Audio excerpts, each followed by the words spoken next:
We're like, what's the worst that can happen? Your bus smells like puke for 6 hours. Welcome to the Nerdnews podcast, starring Tyler Waltz. Hey everybody, and welcome to the new and hopefully improved Nerd News. Today, I am here with Cavin. Hi, I'm Cavin. Thank you for coming back on the show. I know that you were on it a couple times before, maybe just once. Just the ones to talk about Watchmen. Yeah, to talk about the Watchmen. To talk about comic books and get real nerdy, and then you guys like, let's come back and talk about things that you're not familiar with. And I was like, okay. Yeah. So today, for the news segment of the show, we are going to talk about commentary channels. What is your experience, or what pops into your head when you hear commentary channel? So commentary channels are that thing that whenever I see them on YouTube or TikTok, I swipe past them. I not a fan. Is that I feel like we're hitting peak irony when we're commenting on commentary channels. So that's a good point. Yeah. I can't wait to see a video of somebody commenting on us commenting about commentary. And then I'll comment back on that, and we're gonna comment-ception the shit out of until this. we don't even know where it ends. Yeah, it feels like it's like the ye olde days where like two guys would just argue at each other, and that's all it feels like. I don't know. It's commentary channels, and you'll correct me if I'm wrong. They're just those videos. They're like reaction videos, but not supposed to be about like a zany experience. It's just commenting on whatever the video is showing, right? Yeah. So I think you're talking more about like what you see in like YouTube Shorts and stuff like that. So that's kind of what it's become, which is weird because YouTube used to be the place specifically for commentary to a certain degree. Like, I don't know, were you around in the days of when like iDubbbz was really big and like some other kind of commentary type channels? No, I was busy living a frighteningly boring life, working at a job. Yeah. Well, I'm trying to remember. How old are you? 37. Yeah. Okay. So we are basically a decade apart. Yep. Just to remind you of your mortality here. No, I think you and my doctor do that every time. Yeah. But so I grew up with commentary channels. Like I was really big into like the iDubbbz, and I wasn't really much into other stuff. His was more of like teenage edgy kind of things. If you look up his past, it's pretty rough. But it was like beloved for the time because it was what edgy was back in the early 2000s, you know? Yeah, because I was going to say my YouTube experience was like sketches and a lot of sketch groups and stuff like that. Like that, you'd see a lot of that kind of content. And then I think it was like, well, that's hard to sustain. So what do you replace it with? And then it became you got personalities. And this was after I kind of got out of college and stuff. Those personalities that are just kind of famous for talking. Yeah, yeah. So the reason that commentary kind of exploded on YouTube, like a brief history of it, is basically YouTubers started to get a reputation for being kind of shitty. And commentary channels kind of kept them in check. It was another big YouTuber that was kind of just calling out bullshit, was the huge rise of anything commentary. Because I go back to iDubbbz because he's kind of the one that I grew up with. But he would do like Keemstar and like all these people that were just notorious for essentially ruining people's lives, almost, for just bashing on them, and he would keep them in check with a series that he called like Content Cop. So where commentary has started and ended, there's like an internal conflict with it now, because everybody just thinks of like the YouTube Shorts where it's some asshole that has a video going above him and he's like, well, it's so true, don't you relate to this thing that I didn't make? And it's like, people are building these huge channels off the backs of other content creators. Yeah. And it's infuriating. Like, I asked a few buddies of mine that don't do this kind of stuff, like comedy. They're just normal 9-to-5ers, which I guess me too. It's not like I make money off this. Yeah. But don't worry. Those of us that do it don't either. Yeah. Right. But I asked them what they thought of it, and they honestly, they just said, I don't even really notice it because you're just seeing the content above. So there's like an extra layer of just infuriating when you are outwardly trying to make content and you see people getting substantially more views than the creator of what they're ripping. Yeah, it just always seems to me like you don't have to work to make a viral video. You just have to find a viral video and then just like, hey, how do I lock it down into mine? And it's just kind of it's a weird thing where I'm like, you're not making art, or you're not even making your thing, you're just kind of, I don't know, cannibalizing it. Yeah, it's not even like copycatting either. It's not like you see a video that did popular and then you do your own version of it, which is also something on the internet. Nothing's original. As soon as the first thing happens, everyone's doing the dance, everybody's doing the thing. You're telling me you didn't love Harlem Shake? You're telling me that wasn't a pinnacle moment in your life in 2013? No, I never liked that. I didn't like planking. I didn't like any of that kind of stuff. But I did do the gallon challenge. I did get into that. I was kind of dumb. You also strike me as a guy that would have tried the cinnamon challenge. No, because I knew that would be like or like Tide Pod. That one seemed blatantly dangerous to me. Yeah. You know, I was like, a gallon of milk, though, I'll try it. Like, see, we didn't have the internet when we did the gallon challenge. We had long bus rides on football road trips. And we were like, what's the worst that can happen? Your bus smells like puke for 6 hours. We're like, why did we want this? Man, it's brutal. But back in the day, the challenges seemed a bit more innocent, too. Yeah. Like, there's a conspiracy theory that they're actually making the challenges absurdly like dumb and dangerous specifically to weed out dumb people because they've gotten so bad. So they're suggesting that this is the purge, but just for morons. More of like forced natural selection. Yeah. Well, because like, isn't the Purge movie is like all crime's legal, but then secretly the government's doing it to target poor people. Mm-hmm. Yep. And you're like, which is plausible. It makes a lot of sense. Yeah, but come on, government. You had other ways you were doing that. Let's not pretend you needed to do that. You just cut education funding again. But yeah, I mean, would you rather do it sneaky or out in the open? That's kind of the line in the sand on that one. But so these commentary channels. Yeah. They've developed into this theft of just content. And here recently, a Twitch streamer named Sssniperwolf has been under a lot of fire because she's arguably the most popular person that does this. But she does it for hours on Twitch.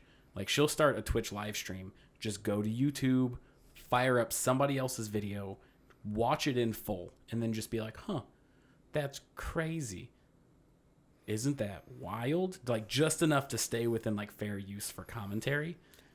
See, I think if they quiz you and you can answer what the fair use rules are, they should immediately shut down your channel. Because I'm like, I wouldn't know. I wouldn't be like, I've got to make 13 humps a minute or else I'm fired. It's pretty gross when you're looking up specific things.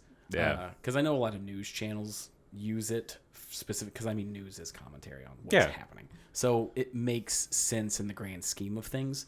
And it also helps with like music and stuff like that, because that's horrible. Yeah, it's like, I understand why fair use. I don't think anybody's bashing like fair use being the problem with this. It's you like wholesale using somebody's content. I mean, like that'd be, and I know there's other comedians that have done stuff calling out certain channels, certain comedians that have just streamed like whole episodes of Seinfeld and tried to like Mystery Science Theater it. I'm like, oh, are you really making anything? Or is it, and I get it's trying to recreate that feeling of showing a video to your friend or watching a video with your friend, but it's also like, but you didn't have to make anything to do that. And at what point are you just milking it? Yeah. Like, you can tell the people that give it an honest try and the people that are just hopping on a trend. Yeah. Another thing that makes it way worse is it's like the big guy punching down, because she has 30-some million subscribers. So she'll find something that's starting to pop off with like a few thousand or 10,000 views or something like that. Way more people are seeing it through her. So the people that she's ripping off of aren't getting any of the recognition or the views from it getting shared. She is, because they're sharing her reacting to it because she's so much bigger. So it's keeping the small guy down too. Yeah, because it's not like it links back in any way, does it? I mean, unless you'd have to have somebody that's like, oh, I like this, so I'm going to go find it. But even then, it's not like it's shared in the comments or something that you could easily find it. Yeah, I hadn't even thought of that. It's pretty gross. Wow, that's crazy. Yeah. Huh. Wow. Exactly. And on top of that, since it's a like Twitch live stream in her case, she's not really providing a link or anything to the original video. And what most commentary channels do out of respect for the original creator is they will clip the parts that they talk about. So that way you can still watch the full content. But if you've seen the whole video on her channel, you have no reason to check out the original channel. Like one guy that I like, his name is Tom Dark. He makes me feel old because he's like, yeah, I just turned 20. And I'm like, I don't like that. It's like, wow, can we shake fists at him? Like, just, right. As long as he's not on my lawn. Yeah, probably with his skateboards and his youth fancy shoes. I don't know what knees. young people like. I don't know what young people have better than me. But at least I have health insurance. Yep. I finally got that. I finally have a day job now that provides health insurance.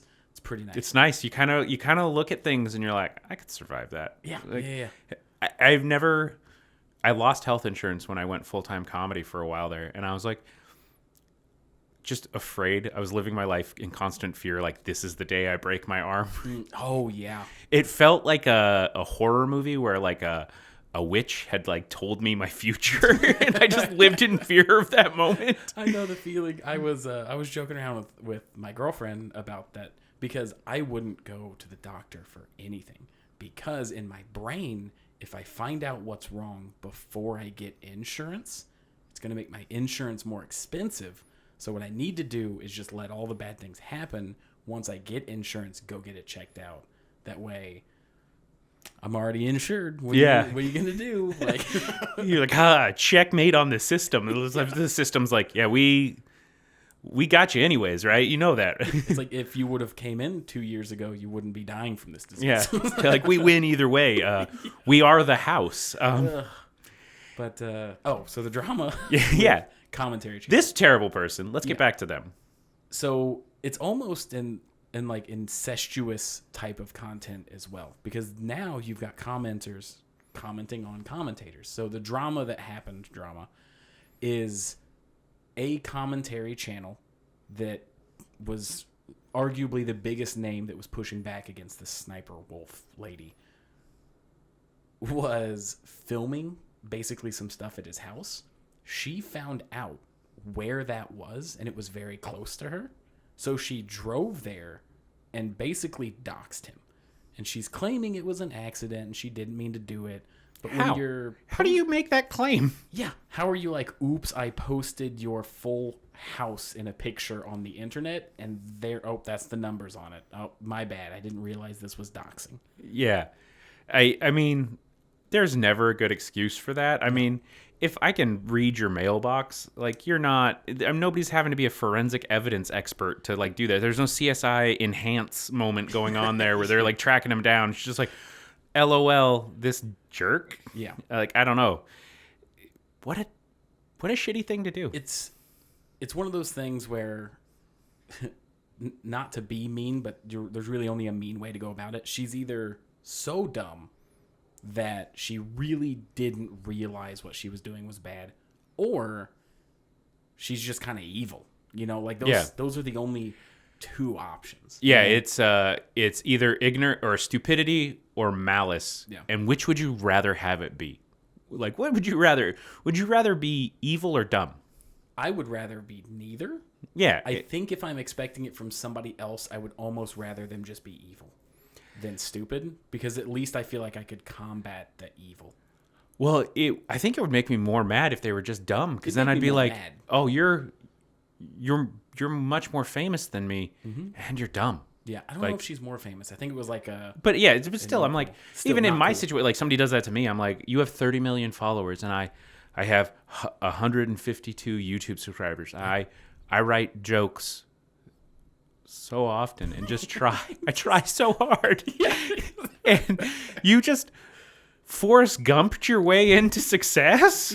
Like, I could not handle. If at least she was like Machiavellian and evil, I'd be like, well, that's it. Morally, there's a line I won't cross, not I should have ate more crayons as a kid. Yeah, I think she, if I remember correctly, she got her rise for being like a gamer girl. Like, she played the Call of Duties and stuff like that, but now it's just full commentary because it's so easy. But and that's also crazy, because it's like, it's not like, I'm not going to bash on video gamers, but it's like your job was playing a video game. Yeah, and it does take a big amount of skill to be good enough to get people to watch you. To be good enough for people to watch you, and also like... Or you got to be funny enough. Yeah, or being able to, like, every time I've ever tried or thought about trying to stream, I'm like, oh no, to maintain that level of just being able to talk It's rough. while playing is difficult. You don't realize how much of you shuts down during that happens. So it's like, I'm not dissing that as a skill, but I'm like, let's also not pretend that you were like training for marathons. Yeah, you're building a rocket. You were playing a game that you were already wanting to play to build this base. Like, that's great. But you're like, well, that's even too hard. I just want to go on and talk over somebody else's video. Man, there's also a part of me that's want to be like, why didn't I think of that? Why didn't I think of doing this thing where I was like, but then I look at it, I'm like, nobody wants to, nobody wants my opinion because they're like, I can just go to any like bar in America and find someone that looks like you and just sit next to you and I'm going to hear that opinion. Yeah. But yeah, that's so crazy. Wow. That's strange. But it's infuriating to me because it's also breeding like a certain level of, oh, anybody can do this. So now when you're on YouTube Shorts or TikTok or whatever, it's like every other video is some dickhead just pointing or them like popping their head in for a second and being like, we deal with it as a microcosm in comedy where it's just like, well, you know, how many times after a show have you ever got off stage, you're doing your little meet and greet, you're hoping somebody will buy like a shirt or a sticker from you, and they're like, I got told I should do stand-up. Yeah. My friends all say I'm the funniest. Yeah. And you just want to be like, well, fucking do it. Yeah. Just like, please. But at least at open mic, you have to go and you have to sign up. Like, to get a YouTube channel, you have to have what? An internet connection and then like a phone. Yeah. Minimum. And then you can start streaming. Yeah. And like, that's wild. Wow, that's crazy. That's wild. It is insane. It's wild. I mean, it's so cool. Like, anyone can become these content creators, and you don't know. It's so cool to me to see who makes these niches and stuff for themselves. Are we a niche or a niche room? Have you decided for your podcast I've yet? always said niche. Okay. But I can be wrong. Let us know in the comments. Yeah. But that's super cool, I think. But then you get these people that like, I'm like, oh, because the way the system's set up for you to just make content, it is going to devolve into people finding these lowest common denominator shortcuts to keep doing it, turning it out. Because she just has to go on, do a quick YouTube search for something, and it doesn't even have to be super trending. Yeah, because you can comment about how crappy the thing is that you're looking at. And especially to not have to give any sort of like credit to the original artist or any like linking to them in some way, because I mean, it would be incredibly cool if there was a way to link back and showcase something that's neat, which there is. It's just whether you choose to do it on your own merits, which, let's be honest, there's an honor system thing that exists. And again, because I mean, it's so funny to think like the internet is in a form that we recognize as now is what, 20 years old, give or take. We don't have social rules for this yet. I think we do, which is why it's so egregious when they're broken. Like the Sssniperwolf lady is in heat right now for just absolutely doxing this person, the quality in her content. There's a whole league of people on the internet that are like, this is bad. But it's so interesting because I wonder, because I mean, I know, and maybe this will be this thing where subscribers just flee from her channel and that you see those numbers drop. But then it's also like, I know there's certain comedians that have built their career on heckler interactions that then intentionally are like, I don't care. I don't care how mean this person gets to me in the comments. It's engagement, because somebody's going to defend me. Somebody's going to pile on all these things, and I can fan those flames. Yep. And it's all engagement. So it's like, does she care at that point? I don't think so. Yeah. And on top of that, you see that those videos go viral, and then you go to open mics or shows where people see that and they think that's what comedy is. Yeah. And you get like more and more than ever, people are piping up and stuff. Oh God. Yeah. It's been a problem. And like it's fascinating to me. Even in my relatively short time doing comedy, it's just like, oh, this has been a change in the audiences. We did that show in Louisville that was a roast, or not Louisville. Yeah, it was Louisville, where it was a roast and people were piping up and getting upset at the jokes and what was going on. And it's like, this literally is what you signed up for. Literally, a guy got mad and almost derailed this show at me trying to get to the final round of you and your opponent roasting. That was hilarious. And that's what we're at that where it's this is how I engage with things. And yeah, these YouTube videos, you just kind of want to tell people like, hey, the best way to deal with Sniperwolf or whatever, just stop listening. Yeah, ignore it.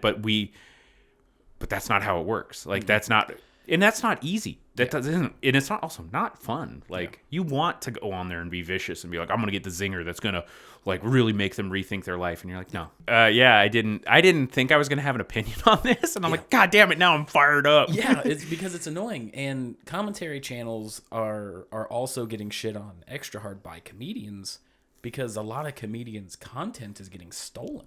Yeah, like somebody posts trying to build their channel at open mics. And now suddenly you've got some asshole being like, so true. Yeah, well, I remember during TikTok, you would see people that would just take your joke and then they would do lip syncing to it. Yes, while they're doing shit in their kitchen or whatever. And I'd just be like, cool. Because I had one that was one of my better jokes or one of my more popular jokes. And it was just like a pretty lady doing that. And I was like, great. She got like 1.5 million views on it, and I'm like, that one did 20,000 for me, and I'm like, I that was a year of trying to make that joke tight and work, and I'm like, it doesn't matter. Yeah, it's I think the issue also comes from the people that are taking the content. Like, I think we can both agree that when it comes to internet culture, especially with Twitch, what people are there for. Nothing much has really happened with this Sniperwolf person because they are an internet lady that, if we're being honest, a lot of the dudes watching aren't watching for the content. Yeah, she's probably on mute. Yeah. Oh, man, that felt bad to say out loud. I don't love it, but like... But I don't necessarily feel bad for saying it because in researching this... I wish we'd had more himbos. I just want a dude just lathered up in Crisco, just...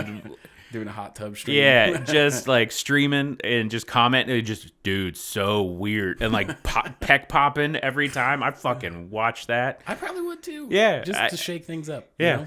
You know? I would want to upset the algorithm. Yeah. But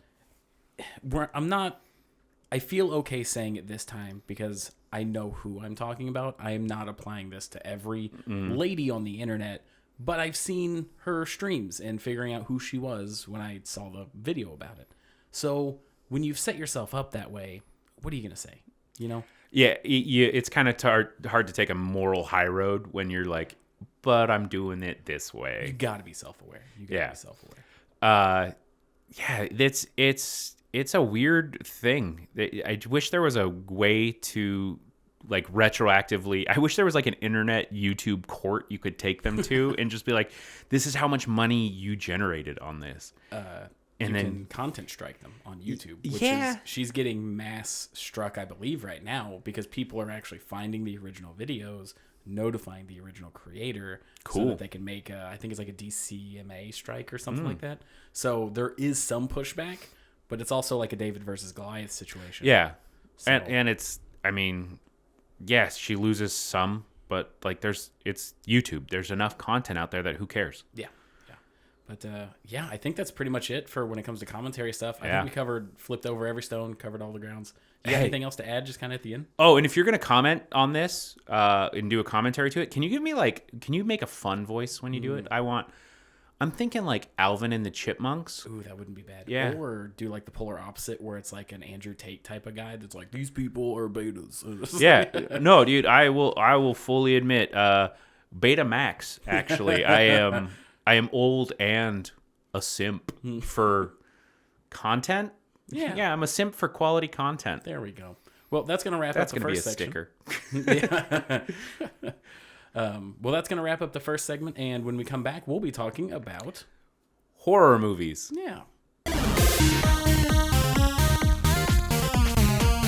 Hello, everybody, and welcome to part 2 of the episode with Cavin, and we're going to talk about a subject that he likes a lot. Yeah, it is that time of year where a young man's thoughts turns to ghoulies and goblins. Yep.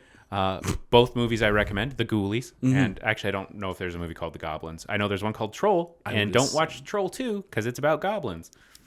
Oh my gosh, isn't that one of the funniest just random facts. Yeah, the name of the town is Nilbog, Yep. which is goblin backwards. But if I remember correctly, they bought the rights to Trolls, right? The people that made the sequel. However, during production, something happened with the budget where they just had to scale everything down, so they just made it Goblins. But Yeah, I kept the can't name. remember what the deal was with that, or if it was one of those issues of like, we have a script, nobody will notice. But I'm like, you guys couldn't Control F, like, Yeah. replace that?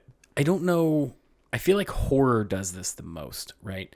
Where they start out with something or they name it like sequels that have no relation whatsoever. They just get away with it. Yeah, the only film franchise that I think does something similar is the Die Hards, where you're like, this wasn't supposed to be a Die Hard movie. Yeah. Because it was at Die Hard 3, where it was originally supposed to be a movie called Simon Says. And that's why the Simon Says thing keeps coming up, where like they do the nursery rhyme That's funny. thing. And they're like, yeah, that was what the movie was supposed to be. And then we decided we'll just make it a Die Hard. It was like a worse version of the Riddler. Yeah. Oh, God. Wouldn't that be terrible? Worst Batman villains. Like, come on, man. Just be yourself. You don't have to have a thing. You think the Riddler's the worst Batman? No, villain? I don't. But okay. I'm like, because you know that they have like the Riddler, and then they have some other like low key ones like the Puzzler and Clue Master. And you're like, oh, come on, What are we guys, doing? don't. What are we doing? Just let him have all like riddle based crimes. Yeah. So my favorite switch up horror makes no sense sequel is The Haunting of Connecticut.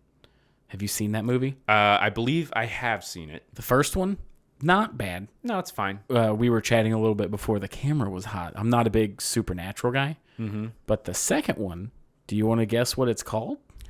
A Haunting in Connecticut 2. Mm-hmm. Electric Boogaloo. Nope. The Haunting of Georgia.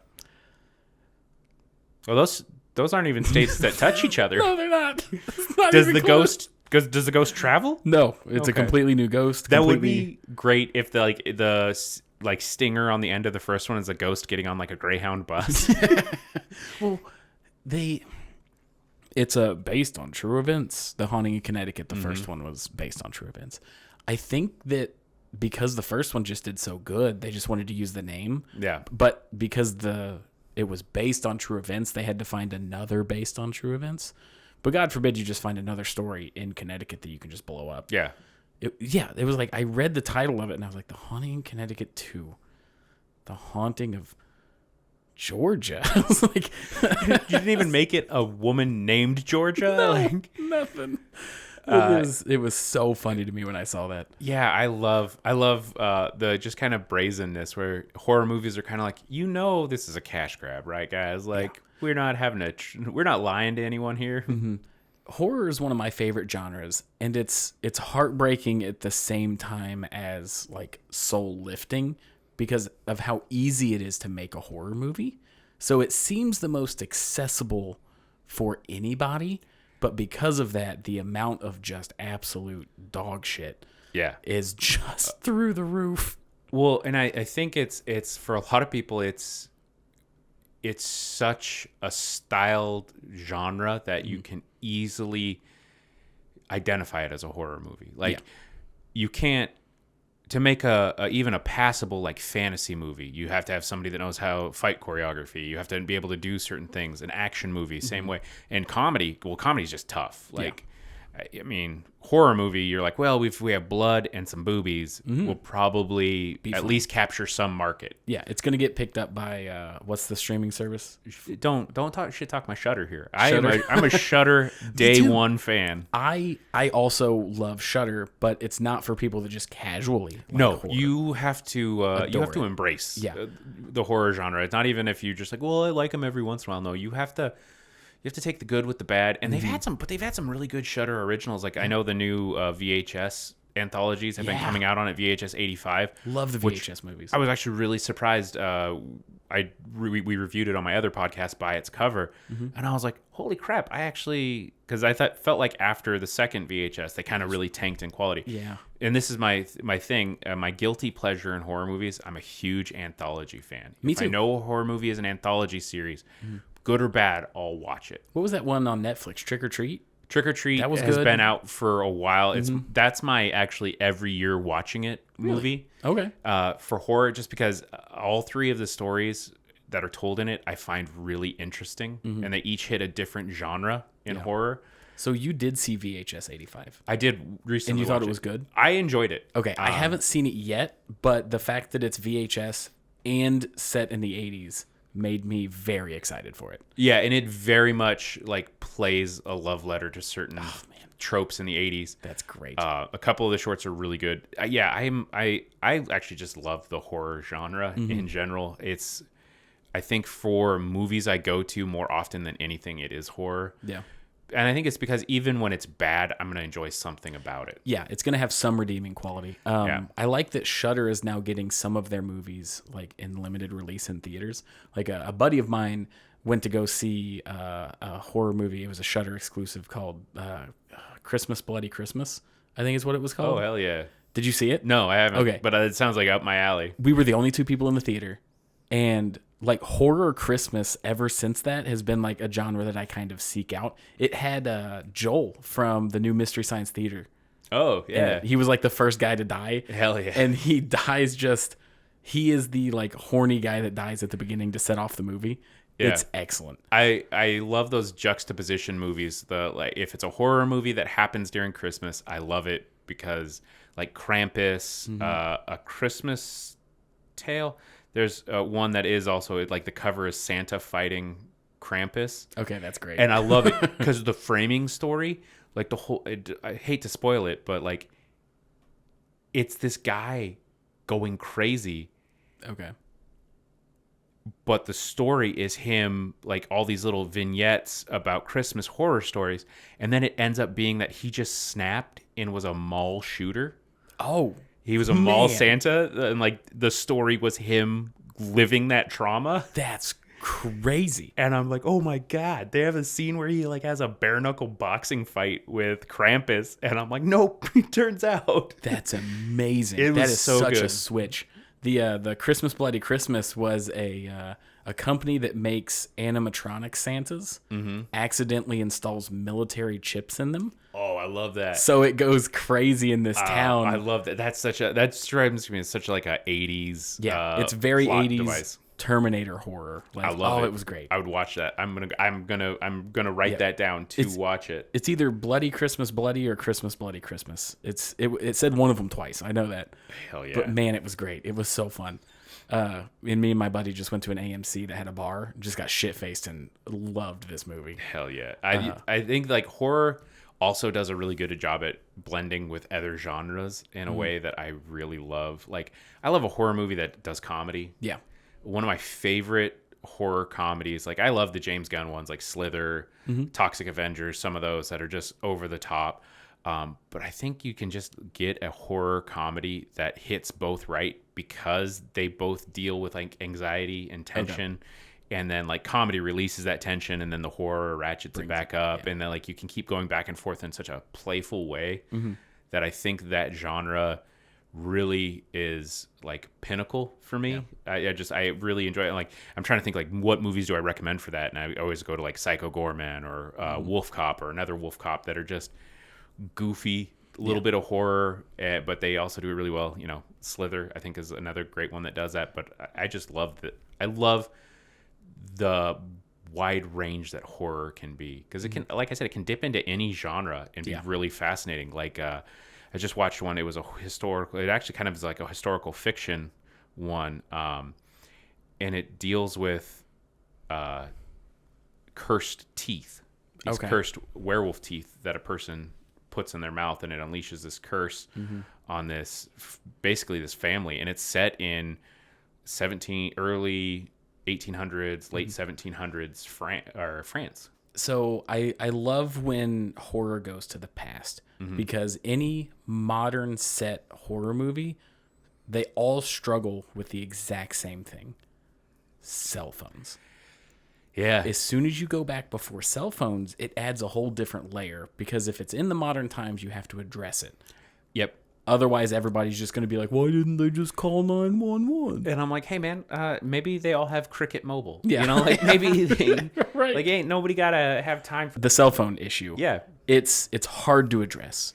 It is. And I also think when you set a horror movie in the modern day, it's very easy for people to get in the mindset of like, oh, this is what I would do in that moment. And you're like, shut up. Like, it's so easy to forget your cell phone that you have it. Or like, there's so many ways to have dead signal and stuff like that. Yeah. But also it's like, then you have to have movies where they are like, oh, no signal here. Yeah. And then it becomes blatantly obvious. Well, and I hate that movie moment where they have like the kid being like, this doesn't have Wi-Fi. And I'm like, smack him.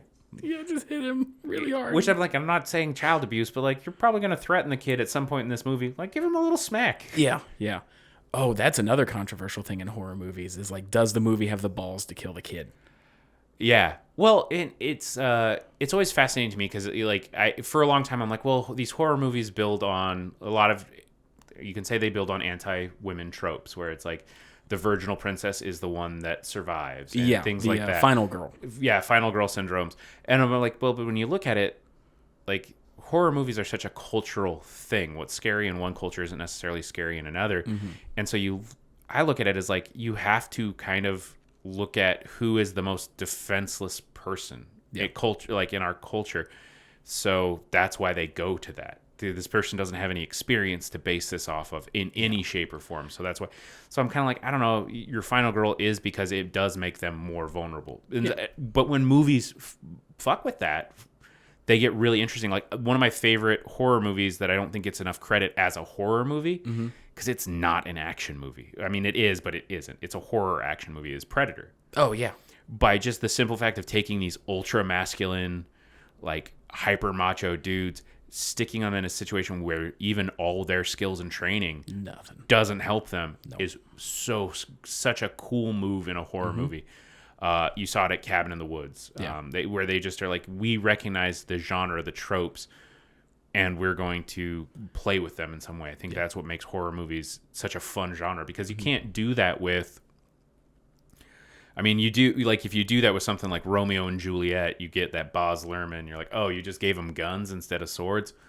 Cool. Yeah. Thank you. Thank you for that. That's really awesome.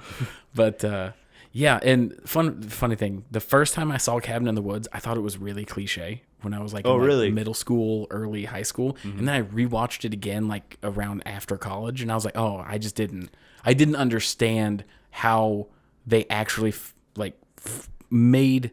threaded this needle really well.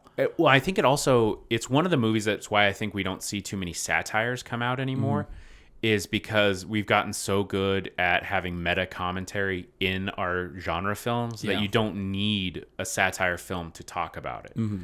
Because that one does like poke fun at the tropes of these things and kind of the dumb elements of it, and they're like, well, yeah, but this is why.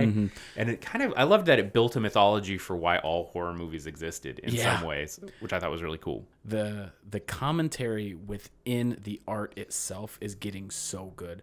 Like, we've got The Boys now, or like Invincible, Cabin in the Woods. It's so good, or it's getting so much easier for, I guess, directors to create a self-contained story that is good while also criticizing or paying homage to what they're talking about. I love a movie that feels like it's sending a love letter to the genre at the same time they're kind of like picking on it or making fun of it a little bit, or like just gently stabbing it, which in horror feels accurate, like a little gentle stab, a little love stab. Those are the scariest stabs.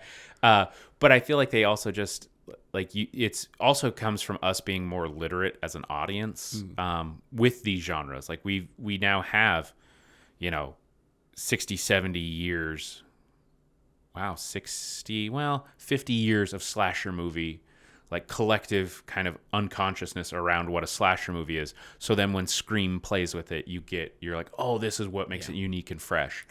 The original Scream, Matthew Lillard. Oh my gosh. Yeah. I love Matthew Lillard. He, that's what a career arc for a man to go from. He's a big nerd. That guy, and then makes D&D whiskey. Yeah, he does. Living the dream.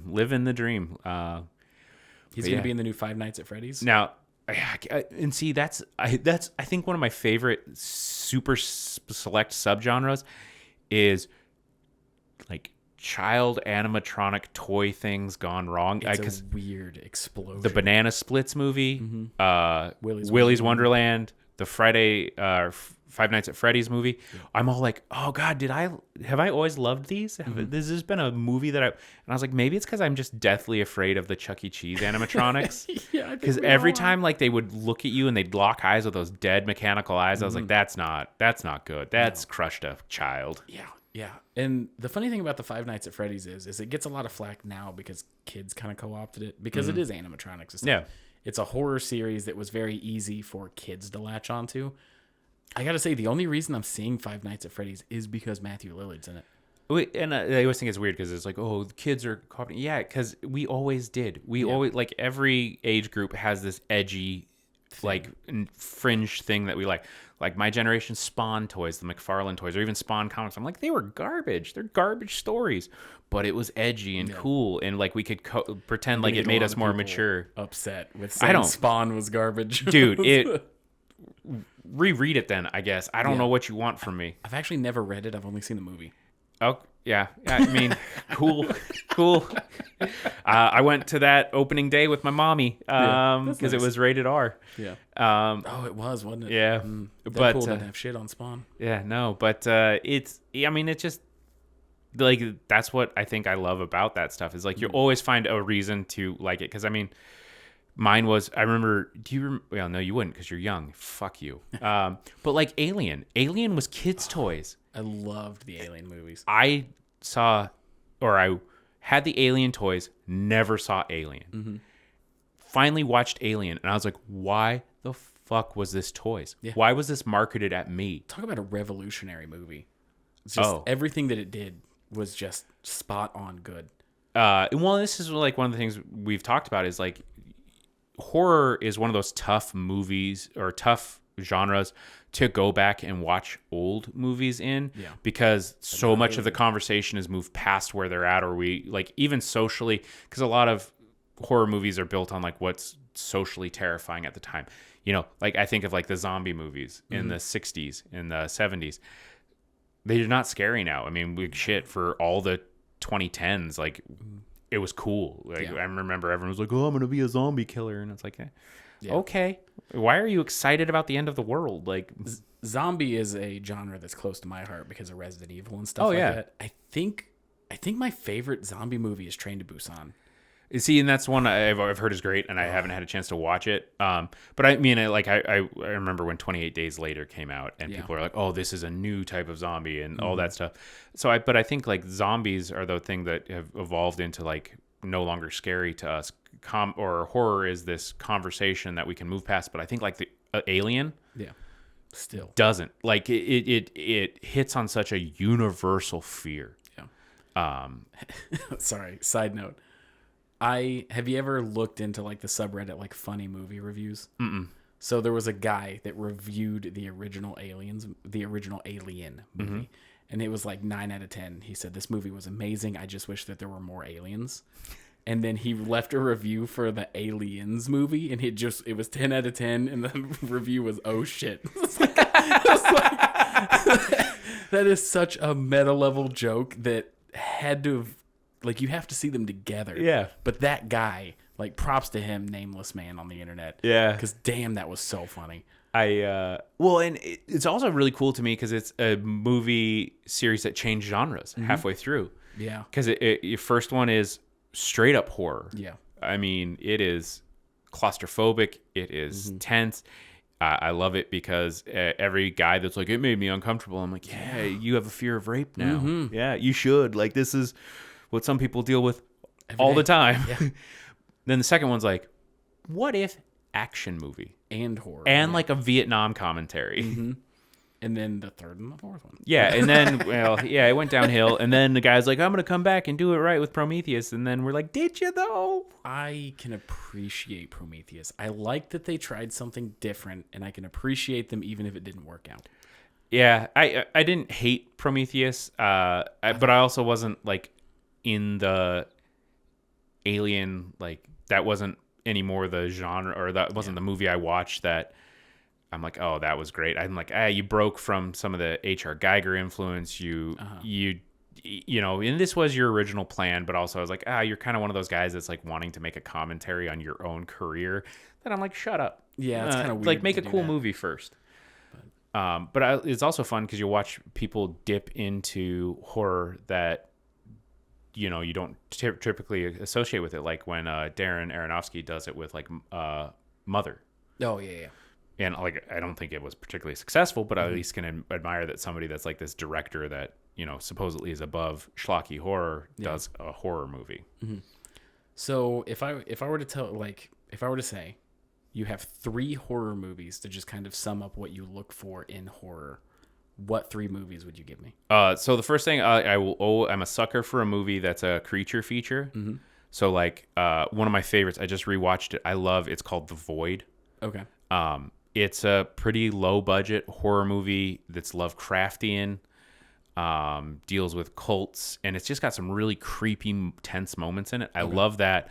I love a movie that takes, it's kind of my Predator thing, takes a person that's supposed to be in power in a situation or should be like heroic in the situation, and then like shows you how actually powerless that person is. I think that's always a fascinating dynamic to play with in a movie.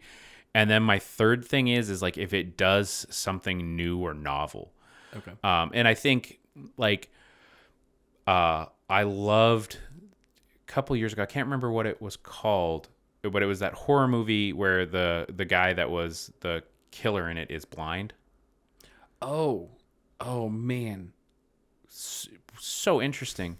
Yeah, because the sequel tried to make him the good guy. Yeah. But in the first movie, it's like these people robbing his house. And then they find the girl in the basement. Yeah, and he's doing a forced impregnation thing. Yeah, and you're like, oh no, he's very much the bad guy. Horrific human. And in the second one, they're like, he's protecting this little girl. What are you doing? Yeah, no, that doesn't excuse the other bad things. But I love that kind of like movie where it's there's another one.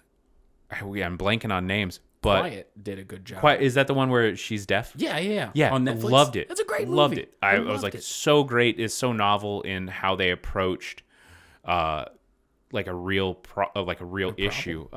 It adds an extra layer of like, I've never thought of this before, and how fucking scary. Movies like The Strangers, which is, I know, a favorite for you. That's gonna be on my I'm list. like, it's so new in the like, this is just these characters motivated purely by, we're just this unknowable thing and it could happen to you. It's not a unknowable horror entity or a spirit. Yeah. It's just, no, people can be evil. Mm-hmm.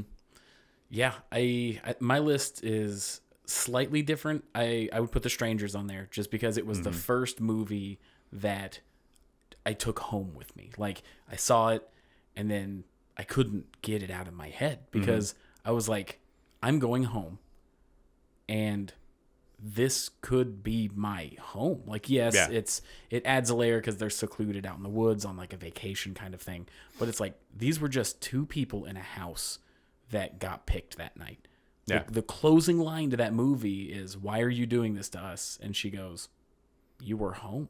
Yeah. That's terrifying. It's the thing that frustrated me with like the Purge movie, the first Purge, where I'm like, you could have done the commentary you wanted, and it could have been fascinating, but you instead chose to make it, they were targeting this guy because he was connected to like this overall problem, societal problem. I'm like, ugh, just give us a crazy horror movie. Yeah, I love those kind of movies. But your other 2? Yeah. I think The Purge missed out by not making it an anthology series. It begged for it. It did, because like my favorite part of the Purge movies is at the beginning. I think it is of the first or the second one, where they're literally just doing like street cam footage of everything that's happening. I was like, that's what this whole movie should have been. It's just little short stories of how people have lived in this. Yeah. But so The Strangers is the first horror movie that I took home with me. I will always love the Saw series. They got out of hand. I'm more than happy to admit that. But what it did in like, I think it was 2008 when the first one came out. No, 2004. When the first one came out, it was so different in the morality that it was trying to push off with like his reason, as bad as it was, The people that defend Jigsaw, by the way, what are you doing? Like, Yeah, it's like the people that are like, my relationship's like Harley Quinn and the Joker. And you're like, oh, so bad? Yeah, like, problematic? Yeah. No, terrible. you shouldn't have that. so bad. But the way that it spun the perspective of the killer was fascinating, and like the creativeness of the traps and how they went about the story. What's so fascinating to me is Saw is pretty much 7. Yeah. And it never like, I feel like 7, for whatever reason, nobody really puts 7 in the horror category. They always put it in a thriller. I think it's because it's a thriller that has horror elements. Yeah. Than like the other way around. Yeah, I mean, it just must be something in the way 7 is set up as a movie lends itself to a mystery element more than Saw does. Because I think it's because 7 is, why would a person do this, or what's driving a person to do this? Saw is, what's why. a person doing? Like, it's about the fascination with the traps and the torture, and I think that's also just the way it's shot too. Mm-hmm. Also, the level of, could I do this in the Saw? Like, I watched the Saw movies, and with every trap that goes by, you play it through in your head. Like, if I was in this, what? Because people want to be Billy Badass and be like, oh my gosh, you couldn't just live the. Are you shitting me, man? Yeah. Like, the stuff that you see in those movies is insanity. Like, the one that I think everybody shits on the most is the Venus flytrap guy from the second movie, because there's a key inside his eyeball, and he just has to cut it open and pull the key out. And everybody's like, wow, that seems like one of the easiest ones. Are you kidding me? How could he not do that? Have you ever accidentally poked your eye a little bit with your finger? It's excruciating. I couldn't wear contacts because I was like, oh, it's my eye, squicky. It's like, it drives me crazy when everybody wants to play the macho man or whatever in any horror movie. So I like the Saw series. I'm glad that it's back. Saw 10, killer. They brought it back. Was it good? It was amazing. It's the second highest rated Saw movie right now. Oh, that's awesome. Yeah. Wild. It was always one that I kind of liked. And then I think it kind of got its own weird mythology. I didn't like where they kept doing this thing where it was like, oh yeah, but this happened previously. And like they retconned their own stuff. And I was like, ugh, just. The timeline's horrendous because the first 3 movies happened basically back to back from they all take place like 2006. And then they were like, Saw 4 takes place like at the same time as 3, but like a little bit before. And then Saw 5 was happening during Saw. And it's like, okay, you're either taking place at the same time, and then 7 was a prequel that showed what's going to happen after. And it's like, you're making this so convoluted because you killed off your main guy in the 3rd movie. Yeah. And did you have a 3rd movie? The 3rd movie is a bit tough for me because I don't like supernatural stuff, really. I'm not a big supernatural guy. But for me, just because of like slashers and the classics, it's like Friday the 13th.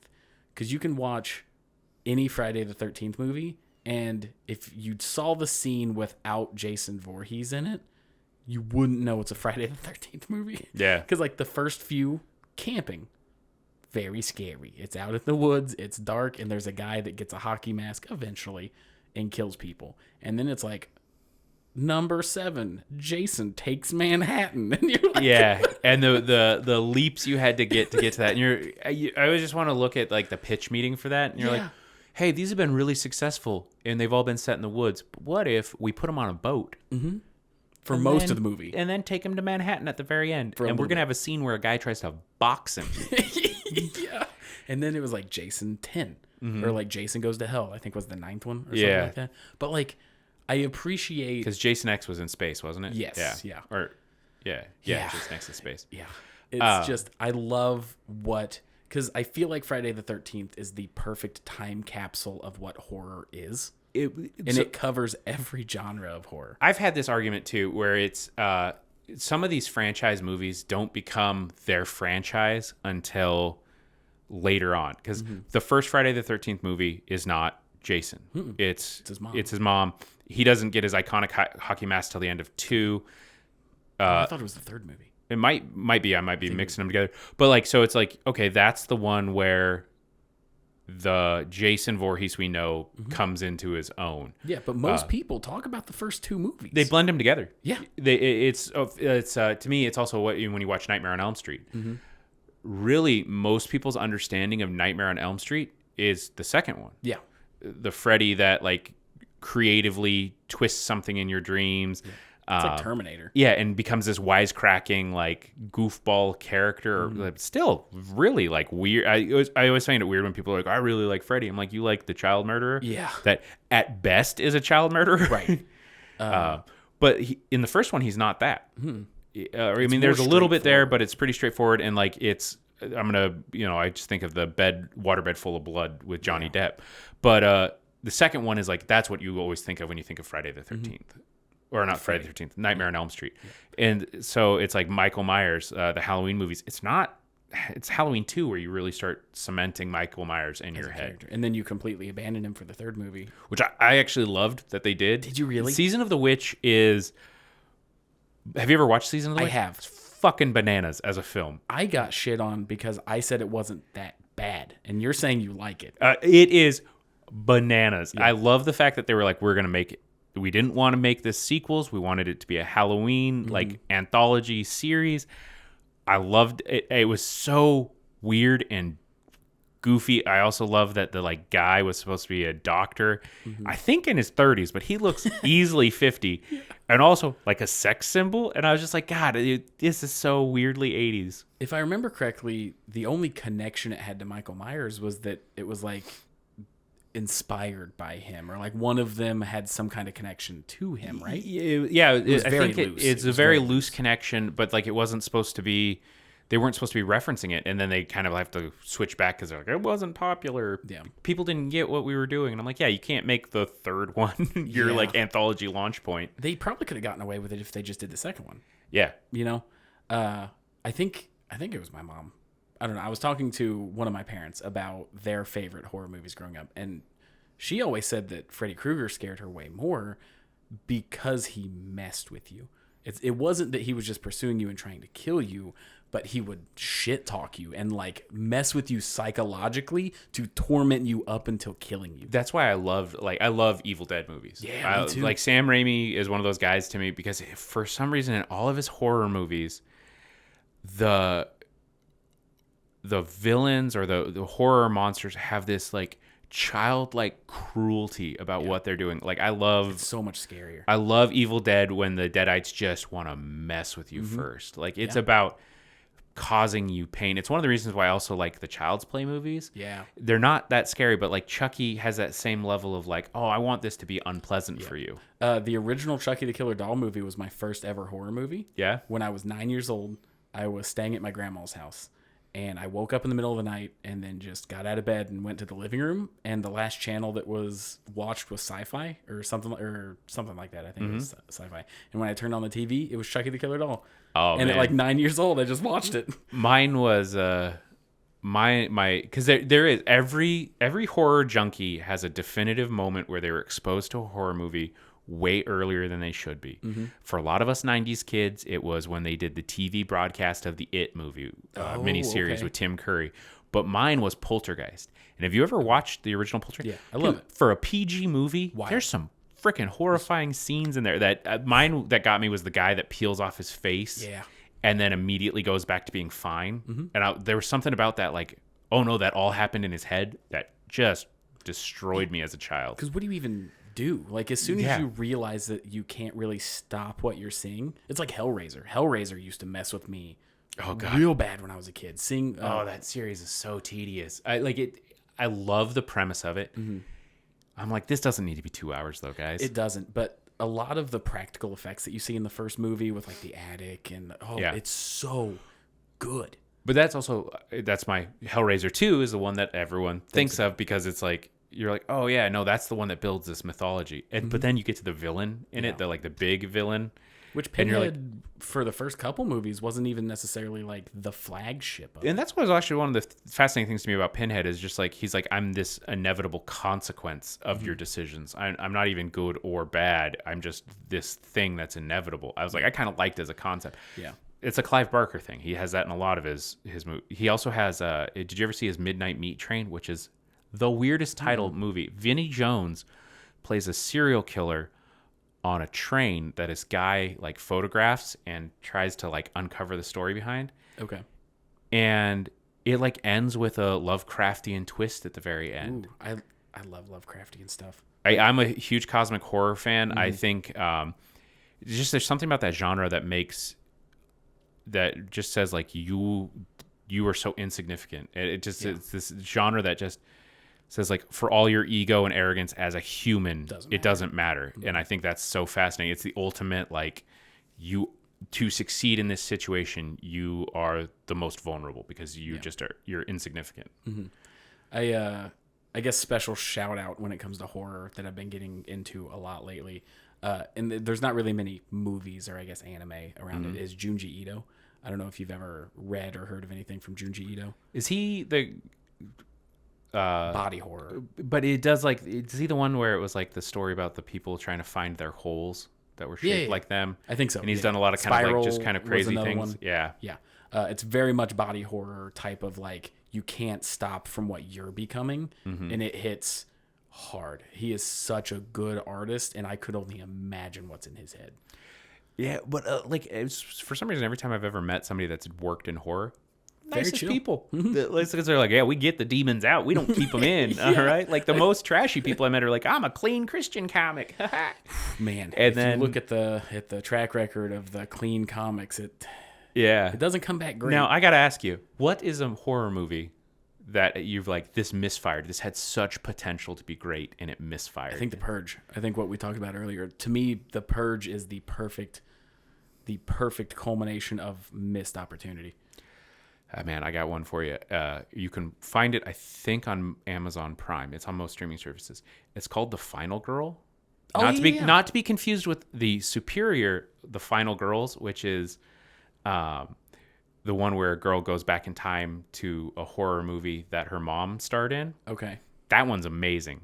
That sounds like a cool premise. That is such a great premise. This one has such a cool premise that it violently makes me angry every time I think about this movie. Okay. It is a girl that has been trained since like 11 to kill murderers. Okay, that's cool. Yeah, and she's like, she gets sicked on this group of, like, the story is told with her getting cornered by these guys that lure her out into the woods, and they're like, hey, by the way, we're going to hunt you. Okay. And then it's her flipping the script on them the whole time. Okay. But the movie doesn't make sense with that premise and tries to do so many weird things that I get. First off, I think it's Abigail Breslin. She was in Little Miss Sunshine, Zombieland. Okay. Mm-hmm. She's the final girl. But they also make all these guys, the serial killers that are hunting her, like high school aged.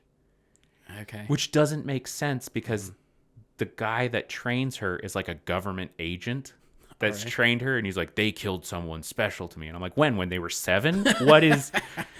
What vengeance did you have against a 7-year-old? Just that's interesting. Yeah, and so it like doesn't make sense in its own internal consistency. And every time, and the guy that plays the government agent, did you ever watch American Beauty? Yeah, he was the plastic bag weird kid. So it's like he can be super creepy. Yeah. So it like has some legitimately amazing actors, and you're like, how did you make this bad and boring? Yeah. I like the idea of the flipping the script on the killers. Did you ever see You're Next? Mm-hmm. It was, I feel like that one missed the mark too, where it was like this girl grew up with like a prepper dad or something like that, so she was setting traps and stuff. I liked the concept. I feel like they kind of fell short as well. There is one that I really loved. I'm trying to remember the name. Is it Final Drive? Yeah, Home Alone. Home Alone is a horror movie. I will maintain. It is if you're one of the two guys. But it's a guy he is a food delivery guy, and he gets trapped at a support group for serial killers. Okay. And he doesn't realize that that's what it is at first. And then all these serial killers realize they're trapped in there with somebody that's killing them. Oh, okay. And they all think it's him. So it's like him trying to escape trying to figure out. It's legitimately, it's a horror comedy, but it also is like, you're like, oh my God, is this something new? I feel joy. Like I love horror because it makes me happy to see new stuff. Like I'm a huge fan of, I don't know if you like these, you're a Saw fan, so maybe the Terrifier series of movies. I've not seen the second one yet. Shockingly, I have not.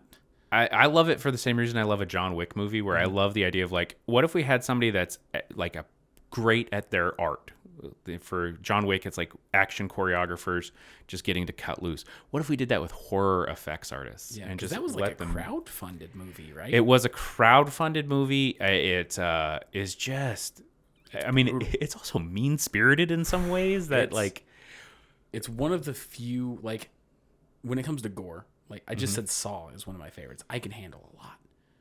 Terrifier is one of the few movies where I paused it and I was like, I'm gonna go get a drink. Yeah, it's one that made me physically sweat, like have a reaction, which has not happened a lot in movies.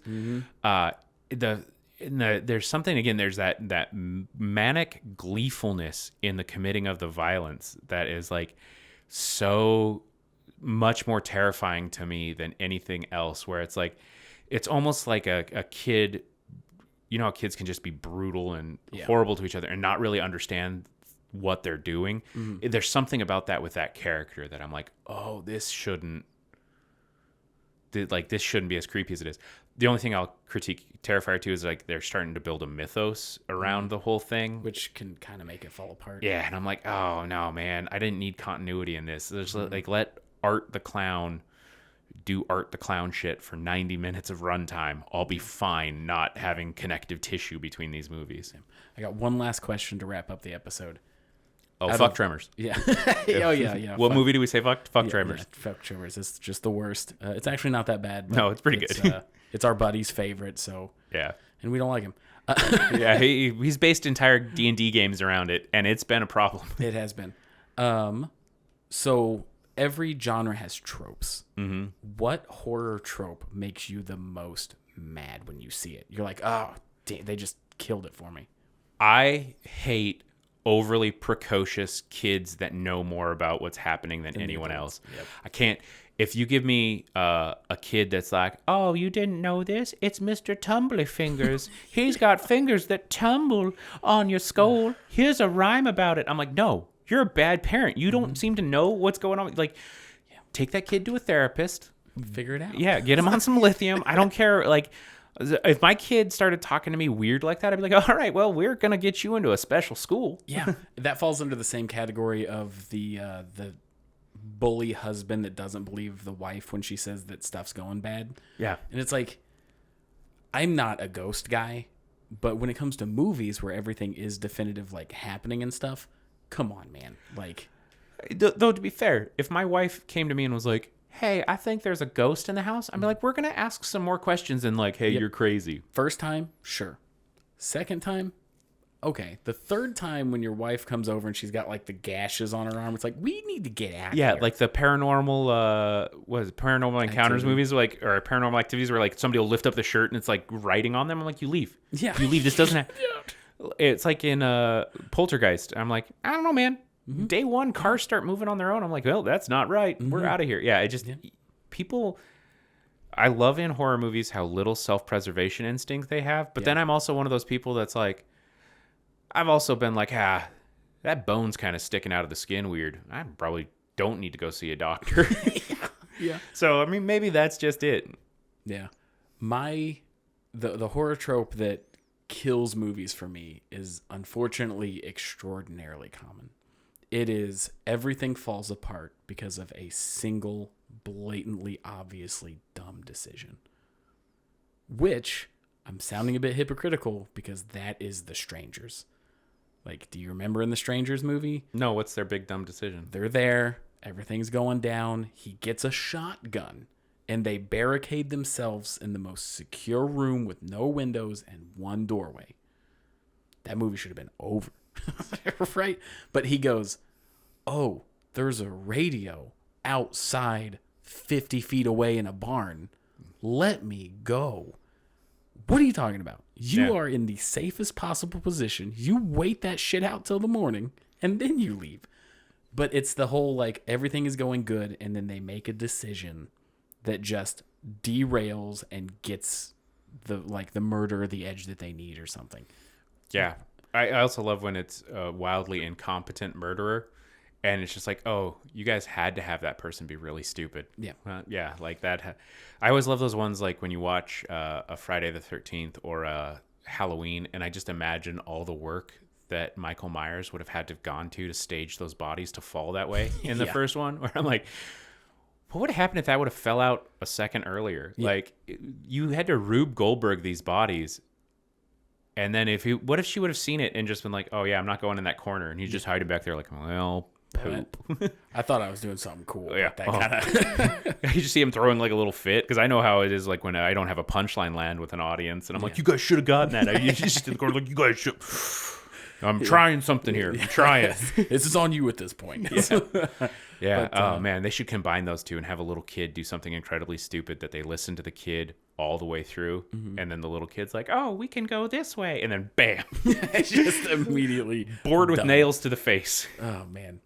I'm trying to think of a good movie that killed off the kid relatively quickly or easily or early. It's not very often. Yeah. No, it's because it's like a sacred cow type thing. Yeah. It's, which is why I kind of appreciate when they do it, but it can't be, it's got to be tasteful.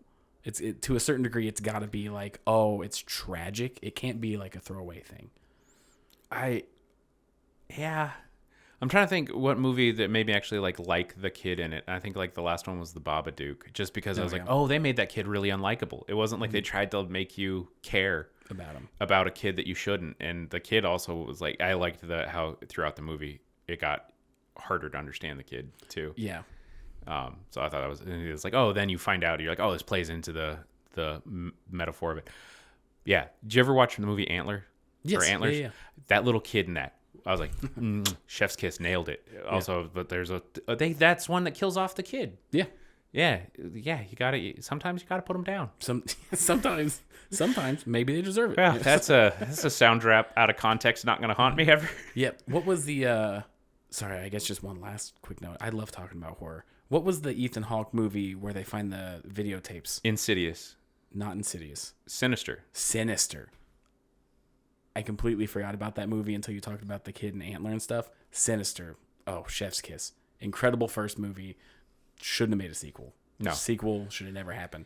But the idea of the thing possessing the kid to do it was like the big reveal, and the VHS tapes is every family that it's connected with. Oh, I love it. The watching the tapes of like just a lawnmower going and then like a face appears. Excellent. Like the way that they did the videos was just amazing. Yeah. But and Ethan Hawke, not a guy you associate with horror, but then he's done some lately. He's done some really cool movies, like the Black Phone, I think is what it's called. Pretty good. He's done all kinds of random stuff you wouldn't think. Yeah, Black Phone just suffered from Stephen King dialogue syndrome. Yeah, where you're like, hey, dude, have you ever talked to other people? Like, just I don't think he has. He looks like a Who from Whoville. Yeah, I was like, what conversations have you had with people that they talk like that?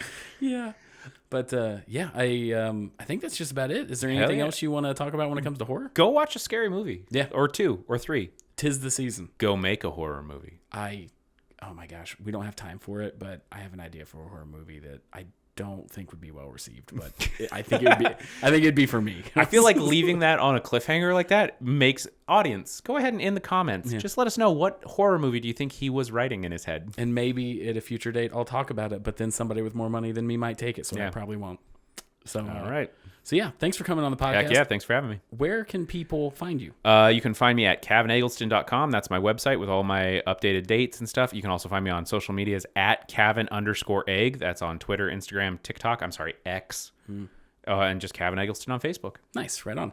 My name is Tyler Waltz. I'm the host here at Nerdnews, and we actually have a project that we do together called Monster. So if you like what you've seen here and you want to see a third guy that we talk shit about all the time that also helps us with that show and runs the one here in downtown Indianapolis, check out Monster. Yeah. And we'll catch you next time. Thanks for watching, everybody. Bye. Thank you for checking out Nerdnews, everybody. We don't have advertising, so you are the advertising. If you like it, tell a friend, like, comment, subscribe, even leave a review on Apple. Everything that you do to support us, we truly appreciate it. And we actually just launched our Patreon, so if you'd like to support us even more, you can go check that out. All of our content is free. We have different rewards for different tiers, so check that out. And thanks again. We'll catch you next time.